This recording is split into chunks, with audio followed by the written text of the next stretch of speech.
গতকাল বুধবার থেকে আগুন ছড়িয়ে পড়ায় জাতীয় জরুরি অবস্থা ঘোষণা করেছেন ইসরায়েল ক্যাটস। ইসরায়েল অধিকৃত জেরুজালেমের কাছে দ্রুত ছড়িয়ে পড়েছে দাবানলের আগুন।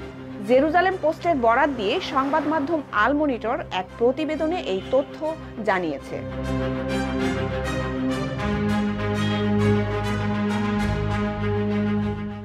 ইসরায়েলের উদ্ধার সংস্থা ম্যাগেন ডেভিড অ্যাডম জানিয়েছে, কয়েক বছরের মধ্যে সবচেয়ে ভয়াবহ দাবানল এটি। হাজারো বেসামরিক মানুষ দাবানলের কারণে ঝুঁকির মধ্যে রয়েছে।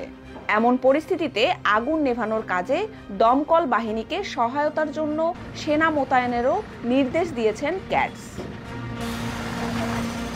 সংস্থাটি আরও জানিয়েছে, তারা প্রায় 22 জনকে চিকিৎসা দিয়েছে, যাদের মধ্যে 12 জনকে হাসপাতালে ভর্তি করা হয়েছে। এদের বেশিরভাগই ধোঁয়ার কারণে শ্বাসকষ্টে ভুগছেন। ক্যাটস তার মন্ত্রণালয়ের এক বিবৃতিতে বলেছেন, আমরা একটি জাতীয় জরুরি অবস্থার মুখোমুখি হয়েছি। জীবন বাঁচাতে ও আগুন নিয়ন্ত্রণে আনতে সব বাহিনীকে একত্রিত করতে হবে। এদিকে দাবানলের কারণে জেরুজালেম ও তেল আবিবের মধ্যে প্রধান মহাসড়ক রুট 1 বন্ধ করে দেওয়া হয়েছে। পুলিশ লোকজনকে এলাকাটি এড়িয়ে চলার আহ্বান জানিয়েছে। কাছাকাছি থাকা 3, 65, 70 এবং 85 নম্বর রুটও বন্ধ করে দেয়া হয়েছে। এছাড়া জেরুজালেম ও তেল আবিবের মধ্যে ট্রেন চলাচল বাতিল করা হয়েছে।